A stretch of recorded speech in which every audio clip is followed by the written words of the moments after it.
Presentamos Trocha Abierta.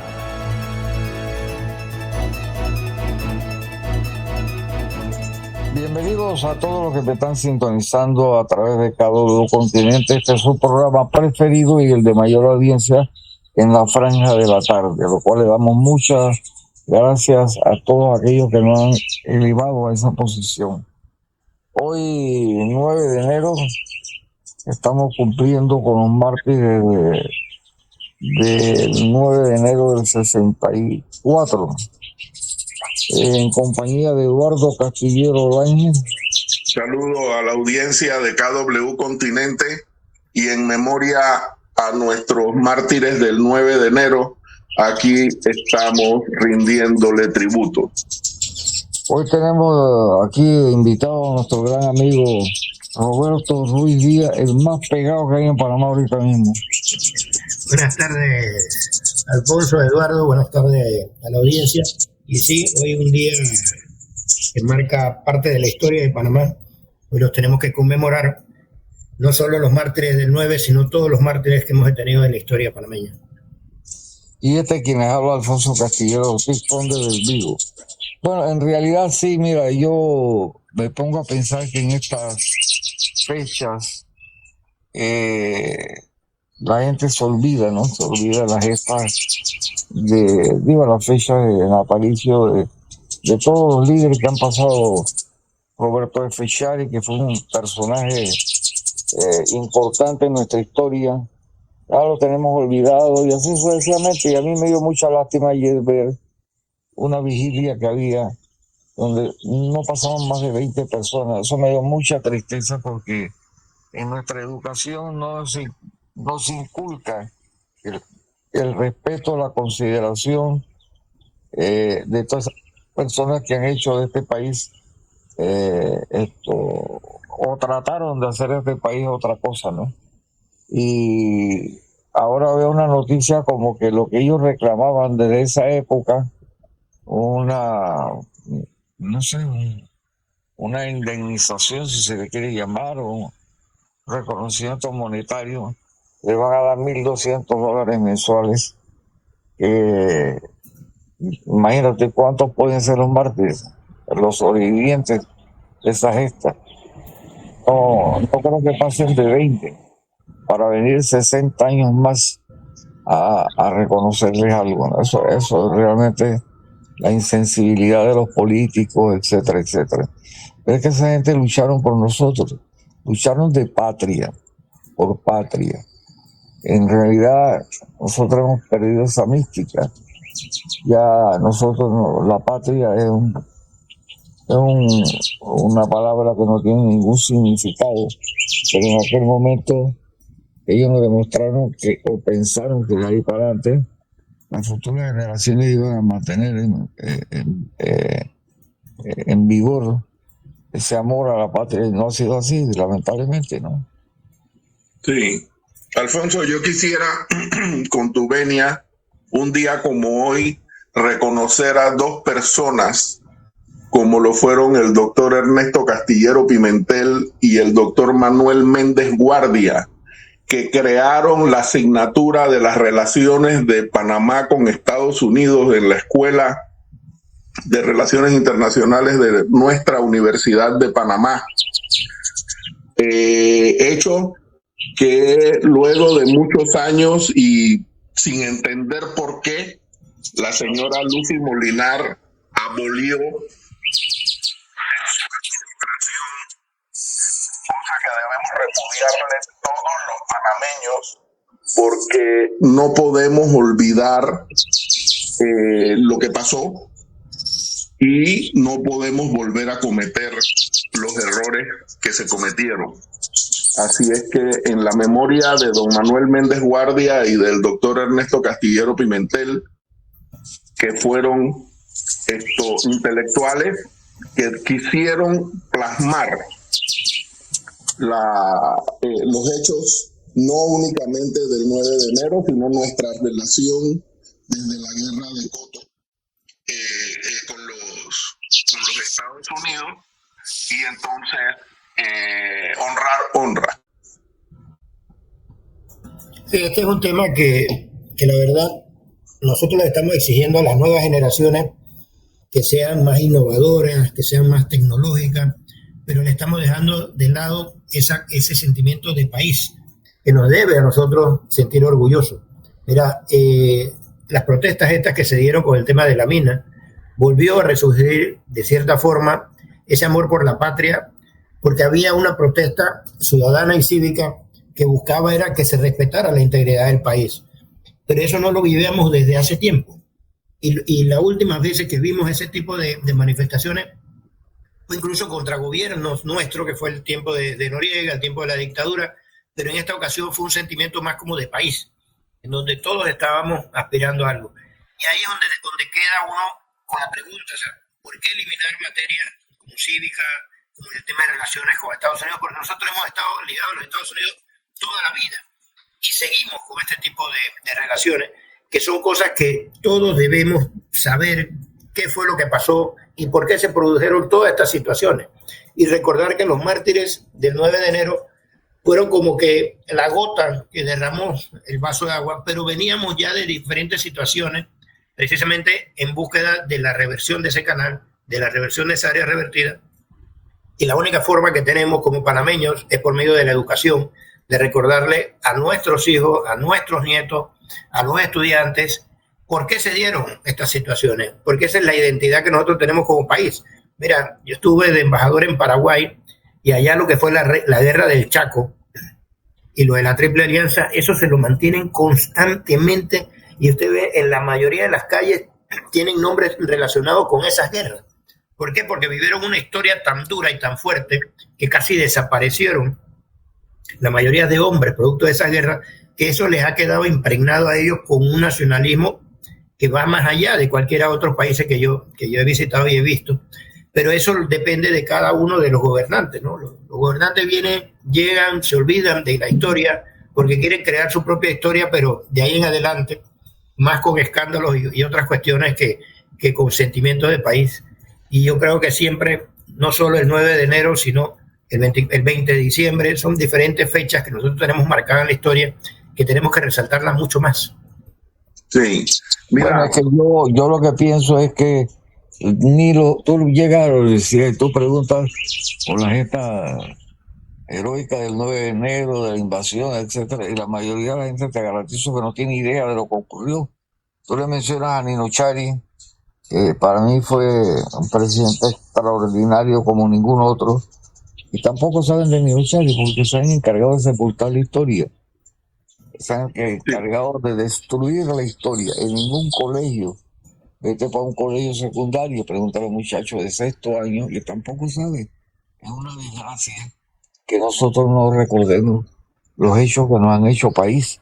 Entonces, de eso pues se han encargado los diferentes presidentes y gobiernos y ministros de educación. El que hubiera la historia, ¿cómo se llama? Como decía Está expenso a repetir los errores. Condenado, sí, exactamente.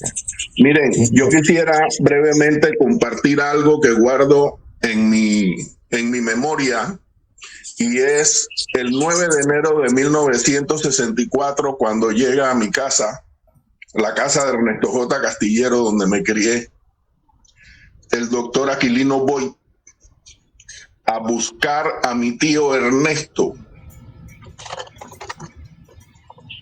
Y mi abuela, con lágrimas en los ojos, le decía a Aquilino, ¿por qué te llevas a mi hijo? Y la respuesta que Aquilino le dio fue: doña Librada, la patria nos llama.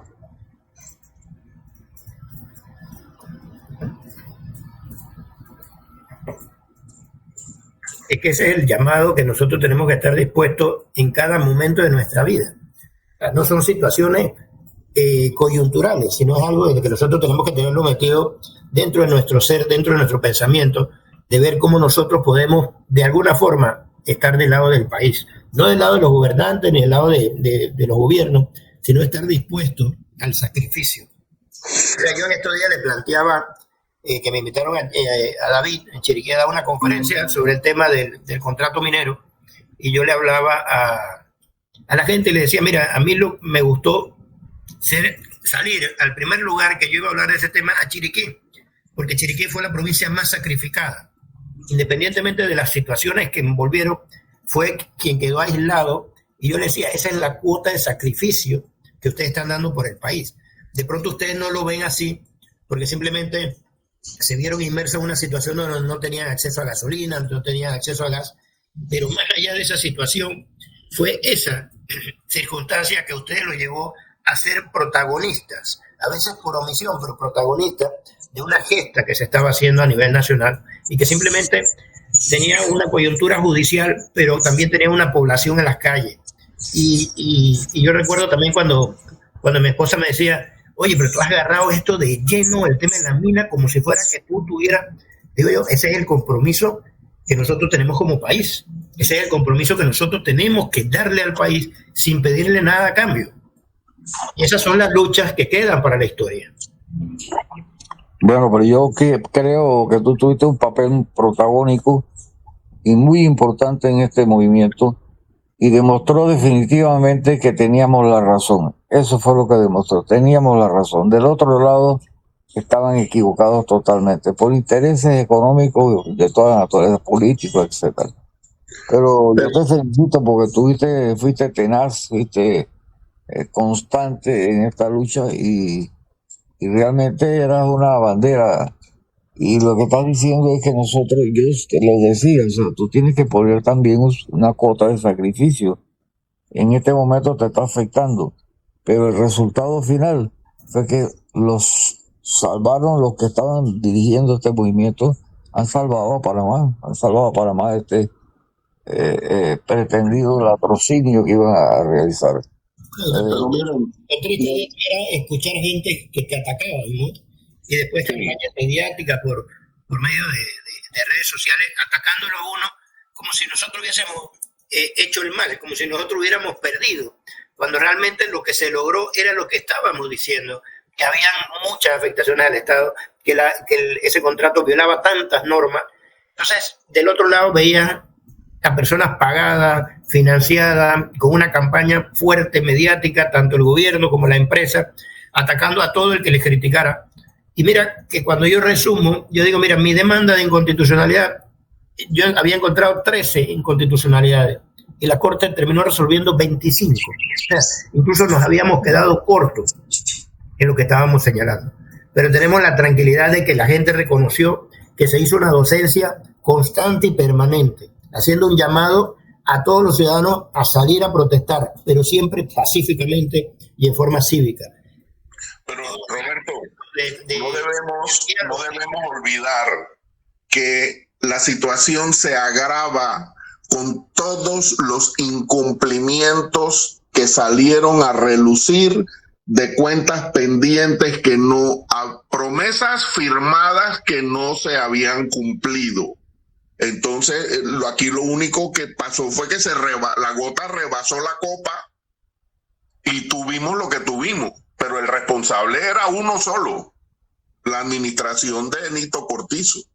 El responsable sigue siendo el mismo. Y lo más triste es que no hay la humildad de aceptar el error que se cometió.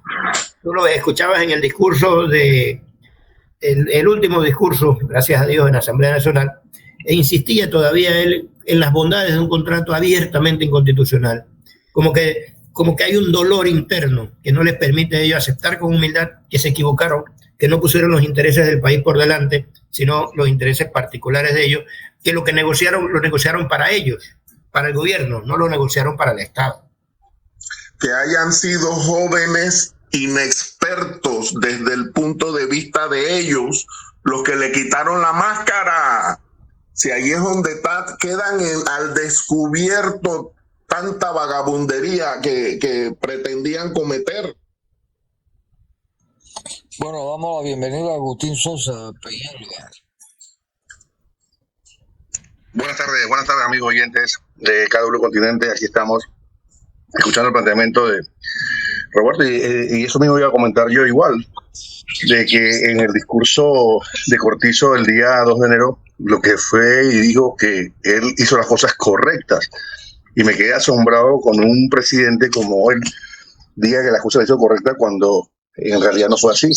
Porque yo soy de la conciencia clara de que ellos sabían lo que estaban haciendo.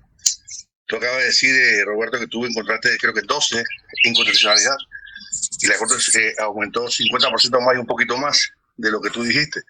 Y tú me vas a decir a mí que ningún abogado, ni los asesores de la presidencia, ni Morgan y Morgan, y peor aún, una persona como Aswad, de que no haya encontrado nada en absoluto, o sea, esto tenía una conciencia clara de que ellos iban a delinquir, porque su pensamiento era, no, el Panameño es de 3 días de lucha y se acabó. Gracias a Dios no se cumple lo que el conde del Digo decía muchas veces, que sí, que corría agua por las venas de los panameños, y nos lo demostraron los jóvenes, que siempre hemos dicho que son jóvenes de cristal, la nueva generación, pero realmente demostraron mayor gallardía, mayor convocatoria, y se dio la lucha, y gracias a ellos, y gracias sobre todas las cosas a Dios, de que esto no pasó a mayor cosa que simplemente la inconstitucionalidad. Y yo hago directamente responsable al señor presidente, a sus ministros y a los diputados que a tambor batiente aprobaron esta ley, que sabían ellos, porque a mí nadie me va a decir a mí que ellos no se dieron cuenta que esto era leonino. Bueno, yo de mi parte, que Roberto, de corazón te digo que me siento muy orgulloso porque yo te considero parte del panel de Trocha Abierta. A ti te pueden entrevistar en muchas emisoras, pero nosotros nos sentimos orgullosos porque creemos que tú eres parte de este programa en el papel que jugaste, y nos honramos con tu presencia, efectivamente. Por eso siempre tratamos de ponernos en contacto para que tú participes. Yo creo que ha sido para ti y para tu familia tiene que ser una gran satisfacción. Sí, esa es parte, ¿no? de lo que uno tiene que aportarle al país, ¿no? Son las situaciones donde uno tiene que dejar los intereses personales a un lado, a veces dejas a la familia a un lado, porque tienes que ir a un campo de batalla en donde no estás guerreando con nadie, pero sí estás peleando por el país. Y mucha gente, te lo digo porque mucha gente me escribe, me felicita, y digo yo, mira, aquí yo no soy héroe, ¿no? Yo soy simplemente una herramienta que se puso en el camino para poder divulgar lo que estaba pasando y qué era lo que teníamos que hacer. Y si recuerdan, hubo choques de opiniones con abogados que coincidíamos al principio, y en el camino nos íbamos alejando sobre la fórmula de cómo resolver, si entre la derogatoria y la inconstitucionalidad, que fue la que yo siempre me mantuve, porque era la única que nos podía dar herramientas para la defensa de lo que viene, porque siempre he planteado, lo que se hizo con el fallo fue corregir un error, no fue ganar la batalla. Nosotros la batalla la tenemos que enfrentar en los tribunales ahora y seguir peleando en contra de la inacción del gobierno, que si recuerdan, hoy 9 de enero, hay gente de los grupos indígenas, de los grupos de los trabajadores, de los sindicatos que están yendo hacia el sector de la mina, porque el gobierno no ha tenido la capacidad de comunicación y de transparencia, de decirle, ir al lugar, ir al sitio, tomarse la foto, llevar a los medios de comunicación, a todos, así como movilizan gente para otras cosas, y que la gente vea que efectivamente ya se suspendió la actividad minera, porque la actividad puede que se haya suspendido, pero el gobierno, como no tiene credibilidad, la gente no le cree. Entonces, mientras no vayamos y veamos qué es lo que hay, no hay esa tranquilidad que el gobierno debió dar desde el día 1, que se le comunicó a la empresa el cese de las actividades. Pero hay una cosa importante en todo esto. Esta es otra gesta heroica de Panamá.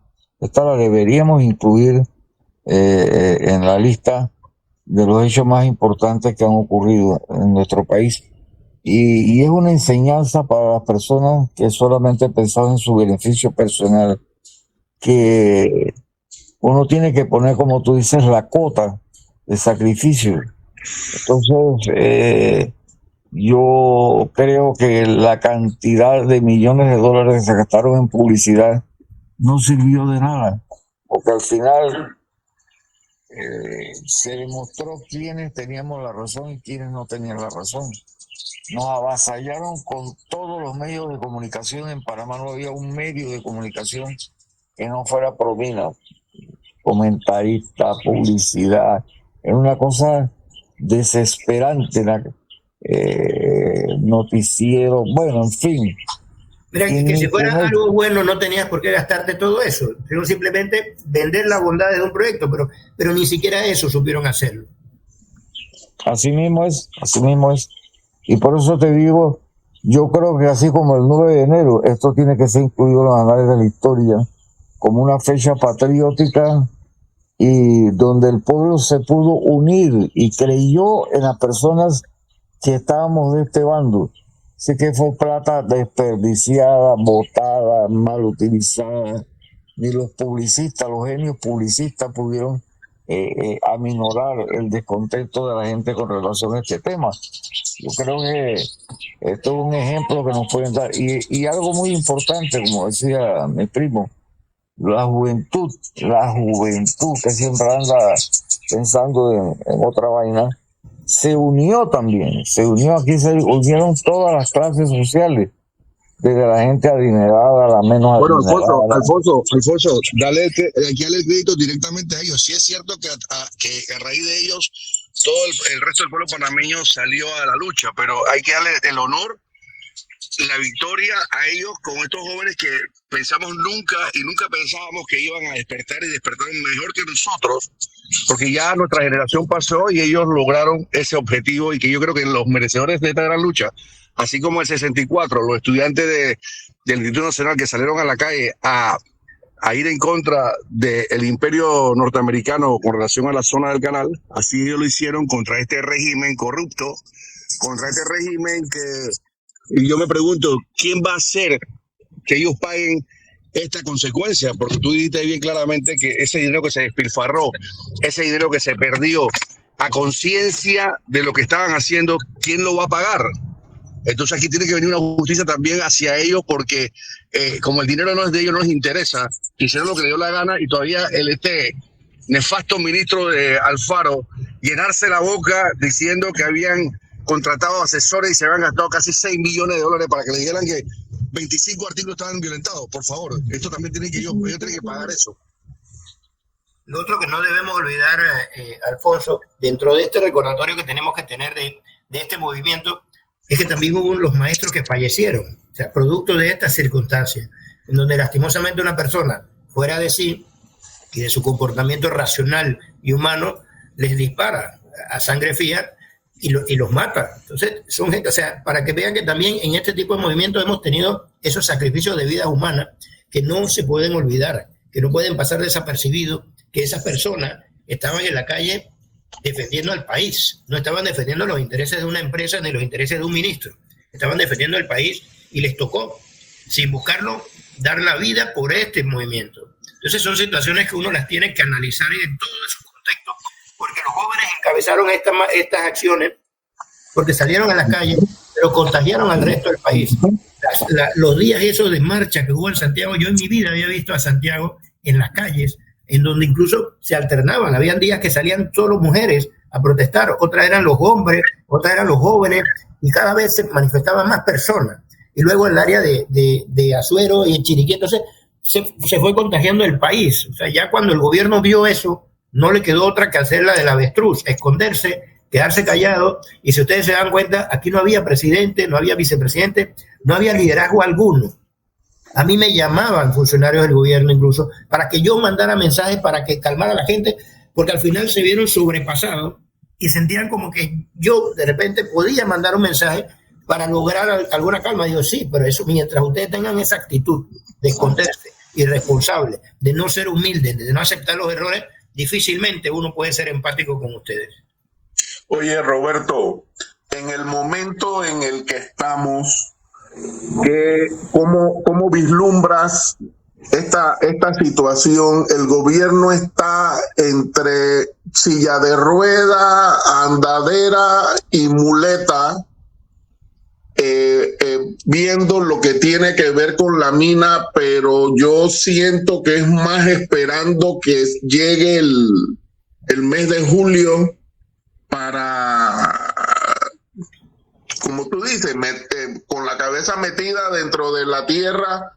El tiempo avanza y ¿qué vamos a hacer con esta situación de la mina? ¿De verdad ya se dejó de extraer o qué percibes tú que está pasando? Pariente, yo creo que tienes que recordar que ya en julio, ya gracias a Dios no tendremos este gobierno. Por eso mencioné Julio, para que otro sea el que cargue. El tema es que entre silla de rueda y andadera, para el tema minero, pero para el tema electorero andan en bicicleta y en carro de carrera. O sea, allá para el tema de sacarle provecho al proceso de elecciones y al uso de recursos, ahí se están al día.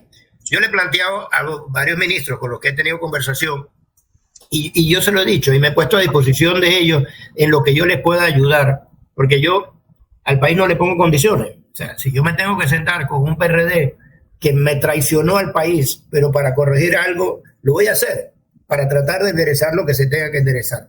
Pero ellos han tratado de patear la pelota, como bien dices, porque dentro de un cronograma que presentó el ministro nuevo que está ahí, el hijo de Reinaldo Rivera, habla de junio, de un programa a junio. Entonces, lo que me estás diciendo es simplemente tú lo que estás preparando el camino es para salir y que el que venga sea el que agarre la papa caliente, porque no vas a tomar decisiones trascendentales.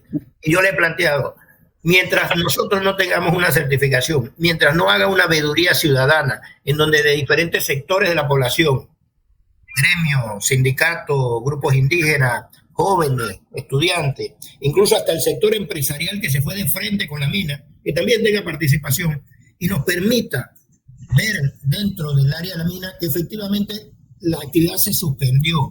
Estamos en el proceso de cuidado y mantenimiento, porque sí es verdad que tiene que existir un personal que debe mantener esas áreas para que no existan desbordamientos de estas aguas que están, de agua de relave que están infectadas y que puedan llegar a los ríos. Pero la población necesita que su gobierno, que sus autoridades sean las que le den la cara y la información a diaria. Yo le dije, mira, a ustedes no les cuesta nada hacer un minuto informativo cada 3, 5 días sobre cómo va el avance. El tema de los arbitrajes, nosotros no sabemos absolutamente nada cómo están, si se instalaron, si se notificaron, en qué fase están, cuántos son, y si hemos contratado a nuevas firmas de abogados, porque yo le planteé una vez al ministro de Gobierno, cuando yo viajé a Estados Unidos un par de días antes de que saliera el fallo, a llevar información allá, él me llamó y me preguntaba de que si yo estaría dispuesto. Digo, claro, yo estoy dispuesto siempre y cuando no sean los mismos abogados que redactaron o participaron de este contrato, ni los nacionales ni los extranjeros. Y ahí me dijo, no, los abogados extranjeros, eso ya están fuera, que se iba a contratar nuevas firmas. Entonces, lo que tenemos que es darle comunicación al ciudadano. La desconfianza es tal en este gobierno que no le creemos nada. Entonces, tengo entendido, anoche me escribió un asesor del ministro de Ambiente que el jueves está saliendo la delegación supuestamente de alto nivel para la mina, para certificar lo que es el tema del cierre, la verificación. Veremos, pero mira desde cuándo salió el fallo, desde cuándo se les notificó a ellos, y ya tenemos más de un mes de estar en esta incertidumbre de no saber realmente qué es lo que hay y qué es lo que al final vamos a hacer, porque tenemos que comenzar a hacer algo. Así es, así es. Pero lo importante es que, bueno, se critique o no se critique a Suntrack, ellos están dándole seguimiento al tema este. Le están dando el seguimiento para no dormirse, porque aquí en cualquier momento volvemos a... Tú sabes que siempre ha sido la táctica de los gobiernos dilatar, esperando que la población se cabre y ya no quiera movilizarse, no quiera hacer nada. Pero si ellos no están haciendo realmente una paralización completa, como se ha dicho, y se espera, entonces aquí se puede prender el foco de nuevo, la mecha se va a prender. Eso es lo que han estado planteando algunos grupos sociales. Lo que pasa es que hay otro grupo de la sociedad. Mira, tenemos que entender, el panameños somos muy cómodos. Aquí me daba risa que para el tiempo que se puso fuerte, que no llegaban productos, por ejemplo, de Chiriquí, y yo tenía amigos y familiares que ahora eran los que más lechuga comían, preocupados porque no había lechuga. Entonces tú no puedes estar pensando en medio de una guerra a que yo no tengo la posibilidad de comerme una lechuga. Nosotros tenemos que como país prepararnos, no para la guerra, puede ser para desastres naturales. Y todo esto nos permite que tomemos las previsiones que realmente no. Nosotros tenemos un país bendecido porque no son tanto los efectos naturales, pero en cualquier momento puede pasar y no estamos preparados para eso. Y eso incluye también este tipo de situaciones, en donde hay protesta ciudadana, porque uno la está haciendo por algo que es relevante, que vale la pena y que beneficia a todo un país. Y si bien hay críticas al Suntrack, hay críticas al famoso Toribio y a los grupos, pero son los que son más beligerantes, son los que están en el día a día ahí golpeando con una gota de agua ahí hasta orar la roca, porque si no, caemos en lo que siempre hacen los gobiernos, en otros problemas, sacan la caja china, nos crean un problema, nos llevan a ese escenario para que nos olvidemos de lo que ya pasó, pero que no se resolvió. Entonces, ahí es donde tenemos que estar. El gobierno en esta crisis apostó a la pelea de pueblo contra pueblo. Cuando ellos se escondieron, cuando ellos desaparecieron en todo este mes y pico, ellos simplemente estaban apostando a ese cabreo de algunos, de que ya estaban cansados de estar aislados, de no poder circular, y venían la confrontación con el pueblo. Mientras que ellos, como cualquier Nerón, sentados ahí, un emperador, viendo cómo nos matamos abajo.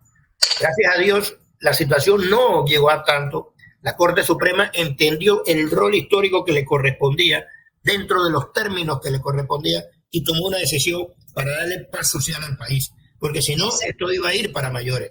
A mí siempre me preguntaba, ¿qué opina usted? Y si la Corte falla en contra, digo yo prefiero ni siquiera pensar ese escenario. Porque en ese escenario ahí sí no vamos a tener ningún control. Porque yo te lo puedo comentar, hasta unidades de la fuerza pública me lo decían. Ellos no estaban de acuerdo con estar reprimiendo al pueblo, porque era tan claro y tan evidente las fallas que tenía ese contrato, que tú tenías que salir a la calle porque era tu obligación, pero sabías que estaba mal. Entonces, ¿cómo tú le explicas a ese policía que mandaste a reprimir cuando sale el fallo de la Corte, que quien él reprimió era el que tenía la razón y no el que lo mandó a reprimir? Así mismo. Una pregunta te hago, Roberto. Yo en lo personal, créemelo, soy muy sincero a los oyentes del programa. Yo no tengo credibilidad en lo que van a hacer el día jueves. Eso lo dijo el nuevo ministro de Estado, el ministro de Comercio, lo notificó que el jueves iban para allá. Y yo pienso que todo esto es otro mareo para darle tiempo al tiempo, porque yo, como tú dijiste hace un rato, la credibilidad del gobierno en este momento está nula. No vamos a ponerle ni siquiera un porcentaje positivo, está nula, y más aún con relación al tema de la minería. Y yo, para mí, yo no creo eso, porque yo creo que el día 1, después que se falló por la Corte de la inconstitucionalidad, lo primero que debieron haber hecho ellos, si realmente ellos deseaban esto para el país, o que se cambiara, era mandar unidades de la fuerza pública y proteger esas áreas para que ellos no hicieran nada y no movieran nada, y no lo hicieron. Porque yo pienso que ellos están creando todavía un ambiente, buscando alguna manera de cómo hacer que ellos se queden. Y ahí ya ellos lo soltaron. Cuando dijeron que extrayendo y autofinanciándose con la mina para la limpieza de ese lugar, entonces ya esa área puede ser que puedan llegar por ahí. Y el caso del ejemplo lo pongo cuando Odebrecht la condenaron, pero ellos siguen trabajando, porque de la misma plata que yo te voy a pagar la multa. Sí, el tema en ese caso de Brecht es un claro ejemplo en donde está bien, me robaste, pero... Entonces, por eso que yo no creo realmente, soy incrédulo en ese sentido, de que el jueves vayan a hacer algo positivo al país. Mira, la empresa sigue apostando a la política. Cuando vino creo que es Pascal, y le dio una declaración a Irachi, él tiró varias cositas. Él dejó claro que le habían dado plata a las campañas políticas. Él dejó claro la forma de proceder de ellos al decir que el país merece la inversión que recibe, dando a entender que como aquí es un país corrupto, puede recibir cualquier inversión corrupta. Y apostando a que deberíamos dejarle continuar por lo menos 10 años más para ellos sanear y con el dinero que recibían pagar ese saneamiento. Pero ellos están apostando a varios candidatos. Yo a veces lo digo directamente, a Rómulo Rux, ellos apuestan 100-1 a que les va a ayudar a corregir el tema de la mina. A Gabay Carrizo apuestan 100-1 que les va a corregir el problema de la mina. Así que nosotros tenemos que tener claro qué vamos a hacer en las próximas elecciones y escoger para la Asamblea Legislativa, porque aquí hay una ley 407 que prohíbe la actividad minera a cielo abierto, y van a tratar de modificar esa ley o de eliminarla. Entonces tenemos que saber a qué diputados vamos a elegir. Ninguno de esos 45 que votó a favor de ese contrato debe regresar a la Asamblea. así como tampoco deben regresar varios diputados que se abstuvieron maliciosamente, porque ellos son cómplices por omisión, de participar en la votación, porque ellos bien podían ir, oponerse y hacer un debate mucho más largo, pero dejaron a solo 7 diputados los que votaron en contra. ¿Sí? Oye, Roberto, Vivo en eso. Roberto, con la ingenuidad que a mí me caracteriza, quiero hacerte una pregunta. ¿Tú crees que haya sido de la Cancillería donde salió el número de Toribio para que llegara a las manos del presidente Bukele? La verdad, no sé de dónde pudo haber salido, pero Porque ahora le dan palo a Bukele porque no habló con Nito, pero pues, ¿quién quiere hablar con un muerto? es que el problema es ese, o sea, es que no había gobierno, no había credibilidad, no había absolutamente nada en el país. O sea, estábamos en un momento en donde, mira, hay que ser franco, el momento que se vivió, cualquiera hubiera tomado ese gobierno, cualquiera. Porque no dieron muestra de liderazgo, no dieron muestra de gobierno, no dieron muestra de absolutamente nada. Ellos simplemente lo entregaron todo a la buena de Dios y apostaron al enfrentamiento entre panameños.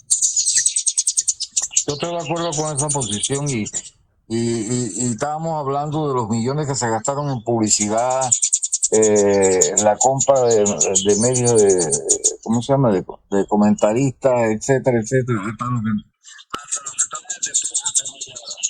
Manipulador.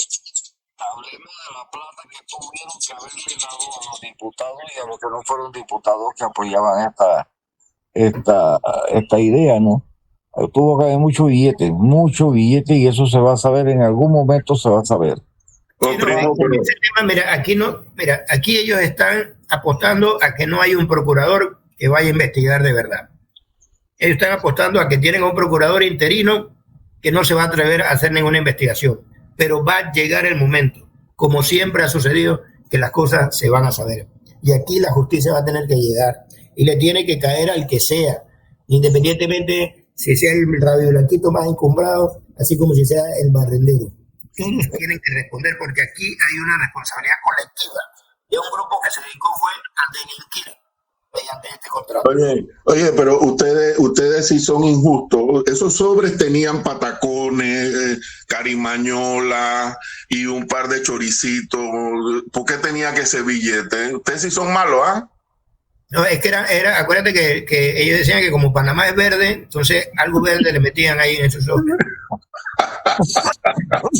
Así mismo, y tú sabes algo, ¿cómo tú ves ahora, después de este incidente que marcó la vida de todos los panameños, cómo tú ves ahora el PRD? El PRD yo lo veo igual a antes, o sea, el PRD no estaba dentro del escenario, no ha estado dentro del escenario. Ellos simplemente lo que terminaron de hacer fue un kamikaze. Se dieron cuenta que van a perder y la única forma de ganar era por medio de la mina, pero ganar para beneficio particular, porque políticamente no está en el juego. O sea, desde que inició la candidatura de José Gabriel Carrizo, ellos quedaron excluidos de cualquier posibilidad, porque es el funcionario más señalado y más enmarcado dentro de muchas de las actividades que se han señalado que van contrarias a la ley. Entonces, el hecho ese era una situación que incluso, mira, yo creo que yo le comenté al ministro de Gobierno cuando inventaron el tema de hacer un referéndum. Y yo le digo, oye, ustedes son bien atrevidos en el sentido ese de que ustedes se quieren poner a que el pueblo lo juzgue antes de las elecciones. ¿Ya? O sea, tú quieres saber cuántos votos vas a sacar en las elecciones mediante un referéndum en el cual le vas a preguntar a la población, en donde ya de salida había un 67% que no votó por ustedes y ahora ustedes si acaso andan por el 8 o el 9%. O sea, ¿cómo vas a tratar de someterte a un referéndum para preguntar el tema minero? La gente va a calificar el tema político, más allá del tema minero.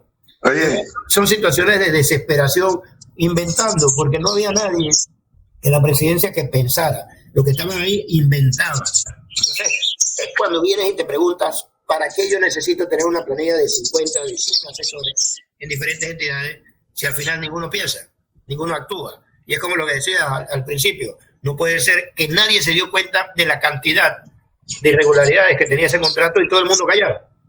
Tú sabes que la sepultura de Gaby Carrizo, me acuerdo aquel primer noticiero después de la escogencia en el que llegó el señor Pineda a prender los 4 cirios de los candelabros a cada uno al lado del sarcófago del señor Carrizo. Yo pienso que eso fue lo peor que pudieron haber hecho, mandar a ese ciudadano a hablar nada.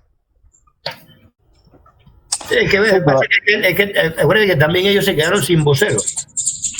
Y el que salía de vocero era porque estaba recibiendo algo a cambio. O sea, no había, o no hay todavía, un compromiso de gobierno en donde tú tengas un equipo de trabajo que esté dispuesto a salir a defender la gestión, pero con argumentos. Entonces, cuando no hay argumentos, nadie quiere salir.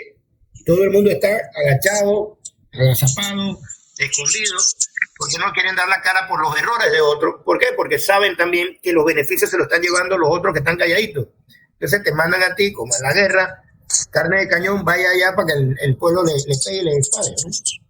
Pasa mucho con el ministro de gobierno. Y el pelado sale a cada rato y lo que va a ir recibe es palo, ¿no? Entonces yo no sé si es que preguntan en el gabinete quién quiere recibir palo y él siempre levanta la mano.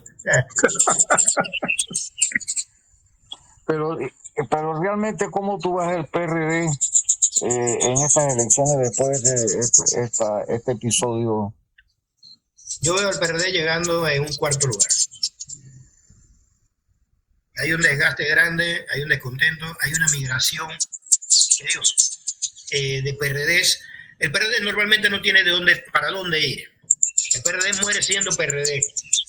A diferencia del resto de los partidos que han sido aliados, han sido siempre grupos de oposición al PRD, o de una u otra forma le permiten a sus miembros, si no estás de acuerdo con el molinero, te cambiabas al panameñismo, o te ibas al CID, o te ibas a la democracia cristiana. El PRD no, el PRD moría ahí porque no era bien visto ni bien recibido en los otros partidos. Ahora con esta coyuntura donde ellos tienen una figura como Martín Torrijos, yendo en la papeleta del Partido Popular, ellos tienen dónde movilizar ese voto, hacia dónde moverse. Independientemente de que no vayan a gobernar con Martín Torrijos, tienen a dónde mover ese voto, porque no están contentos con la oferta que ellos mismos están proponiendo.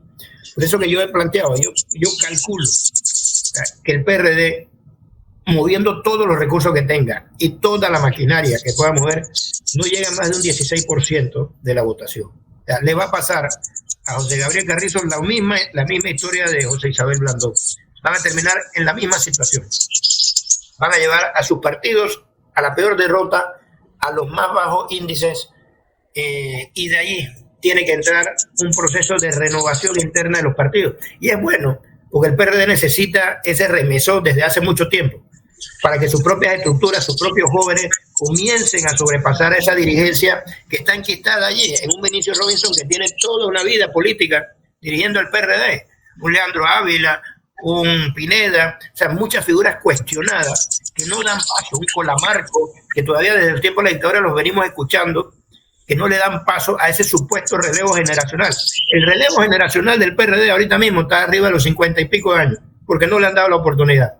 Entonces tienen que venir nuevas figuras para que le den una mejor vida y una mejor visión a ese PRD si no quiere desaparecer en la historia. Y para ti, ¿cuál es la figura que puede ganar estas próximas elecciones? Mira, ahorita mismo todas las condiciones están marcadas dentro de un proceso judicial. Muchas candidaturas están a expensas de lo que pase con Ricardo Martinelli. A la gente le gusta o no le gusta escucharlo. Hasta este momento, la candidatura más fuerte que hay es la de Ricardo Martinelli. Una vez Ricardo Martinelli pueda salir del escenario, lo que yo veo en mi análisis es una pelea entre Ricardo Lombana y Martín Torrijos. De ahí no veo absolutamente a más nadie. Yo estoy de acuerdo contigo. Sí, el objetivo es eliminar a Martinelli. Ahora, yo no sé si lo podrán hacer con los tiempos judiciales, etcétera. No, aquí ya, con que no le admitan en el recurso de casación, ya hasta ahí llega la historia, ¿no? Ya lo que queda nada más es pedir aclaración de sentencia, una revisión que no va a ir para más. Entonces, el problema es cuando los candidatos o el resto de la oferta electoral está a expensas de una decisión. Y yo lo he dicho desde el día 1, del principio del año 2023, que empezaron a salir los candidatos. Salgan a caminar el país, salgan a ganarse los votos. Martinelli no es que sea invencible. Sí se le puede ganar, pero tienen que salir a buscar los votos. No apuesten a decisiones judiciales que nunca van a saber uno cuándo van a traer alguna consecuencia o cuándo no. Y eso es lo que tiene la gente que hacer. Pero al parecer siguen apostando a ese tipo de decisión y el electorado igual sigue desconfiando porque no ve dentro de las candidaturas algunas propuestas tangibles de decir cómo voy a hacer los cambios. No qué cambios quiero yo hacer, porque esa es la retórica que tenemos. No, porque vamos a darle agua al país, porque vamos a solucionar los problemas de las calles. Pero ¿cómo? ¿Cómo lo hacemos? Esa parte, vamos a atacar la corrupción y voy a acabar con todas las botellas. Pero ¿cómo? Eso es lo que la gente quiere, el cómo. Yo estoy totalmente de acuerdo con eso. Pareciera que los candidatos, yo no sé, realmente no los entiendo, o será que están esperando el inicio de la campaña en firme, que 1 de febrero, ¿no? ¿Será eso? Si uno va a respetar los tiempos electorales, en teoría, ¿no? Creo que es el 5 de febrero, creo que comienza, porque es el 5 de mayo las elecciones, ese pistolazo inicial. Pero ya tú tienes sobre el camino que haber marcado ya tus propuestas, cómo la vas a hacer, cómo la vas a llevar a cabo, para poder que el electorado está desconfiado. El electorado tiene una desconfianza total. Y aquí lo que va a haber es una carnicería en donde por más buen candidato que sea, la gente va a atacar y golpear. Entonces, va a quedar en manos del escrutinio ciudadano de ver qué es lo que yo puedo hacer para escoger mejor a mis candidatos. Y de ahí vamos a volver a caer en el tema ese del famoso voto plancha. La gente tiene que evitar de cualquier forma ese voto plancha. Ese voto plancha que trae residuos, otro voto plancha que trae candidatos que tú jamás quisiera que lleguen a la asamblea, pero que por disciplina de partido comienzan a votar plancha en la banderita. O sea, tenemos que saber escoger. Si de repente en una papeleta del PRD, por más desgaste que tiene, hay un buen candidato, bueno, que salga ese buen candidato del Partido Popular. O sea, que lo veamos, o sea, un poco más selectivo a la hora de escoger. Que tratemos de que por lo menos en esta asamblea tengamos una mayoría que sean diputados nuevos. Porque es falso que vamos a sacarlo a los 71 diputados. Hay muchos que se van a quedar allí. Por el sistema este que tenemos de voto plancha y de adjudicaciones de curules por el cociente, medio cociente, muchos van a entrar y sobrevivir. Y lo mismo va a suceder con el Parlacén. Tú de repente tú dices, bueno, en Boca del Toro no salió Vinicio, pero los votos para presidente le permiten a Vinicio ir al Parlacén, o le permiten a Varela ir al Parlacén con los votos para presidente del panameñismo. Entonces, el sistema está hecho para que sobrevivan este grupo de personas que están siendo cuestionadas por sus gestiones. Entonces, corresponde al ciudadano saber votar, saber elegir y ver cuál es la opción de lo que hay con lo que mejor nos pueda ir. Y entre Lombana y Martín, ¿cómo ves tú la situación política? Bueno, ahí uno ve las encuestas de uno, del otro, de tercero, de cuarto. O sea, hay una posición marcada en el segundo lugar de Martín Torrijos. Lombana tuvo un repunte muy interesante, fue producto de la protesta, porque era el único candidato que podía salir a la calle, porque no había formado un gobierno o no había sido presidente directamente, aun cuando participó en un gobierno no había entrado en un cargo de decisiones, y eso lo apuntalaba. El problema es saber manejar esos crecimientos, porque después tomó unas acciones que realmente lo fueron bajando nuevamente y no logró mantener ese repunte que él había hecho. Entonces, todo va a depender del discurso que realmente él quiera. El vicepresidente que él puso, si bien es un tipo joven, un muchacho joven, tal, o sea, no tuvo el punch inicial. ¿Por qué? Porque en la protesta de la mina le revolvió todo el escenario. Era un dominó que se volvió a repartir todo y a cada uno le tocaron nuevas fichas. Entonces, hubo que replantear y hacer un juego nuevo a partir de la decisión de la Corte Suprema. Los que apoyaban a la mina comenzaron a variar el discurso, que no, que yo decía, los que estaban en contra, a reafirmar la posición. Pero al final, y yo se lo digo a todos, ninguno me ha dicho a mí que el día 2 de julio va a instalar una comisión investigadora para que investigue todo el proceso del contrato minero. A ninguno lo he escuchado. Es verdad, eso es cierto, eso es cierto. En la campaña de Martín yo he visto como que se ha apaciguado, se ha calmado. Sí, bueno, son movimientos estratégicos. Recuerda que ahora yo quedé inmerso en la campaña, pero ya no en la campaña presidencial. Yo soy el del vicealcalde de Mayer Mirachi. Y nosotros le estamos dando una visión, aprovechando la postulación por el Partido Popular, de una candidatura independiente. Entonces, ahora a mí me ha tocado enfocarme en el municipio de Panamá, en ver lo que yo quería hacer como candidato a presidente, cuando yo comencé a recoger firmas.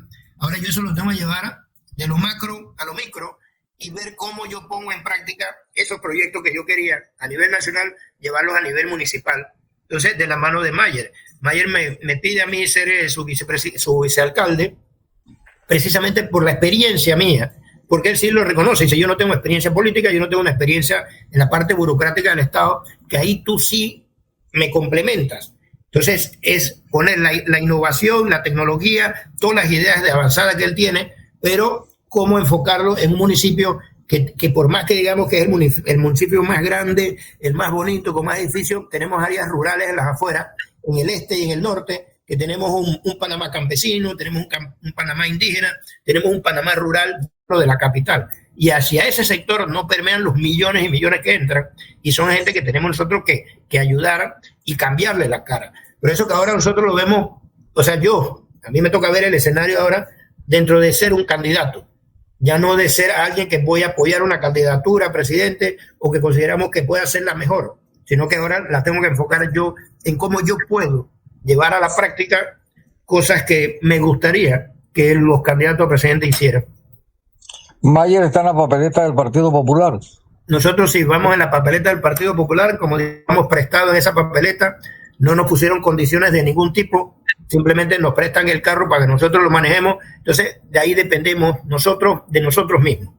De repente pueden haber cosas que coincidamos con la propuesta presidencial y puede que haya otras cosas que Mayer tiene en mente que no coincidan.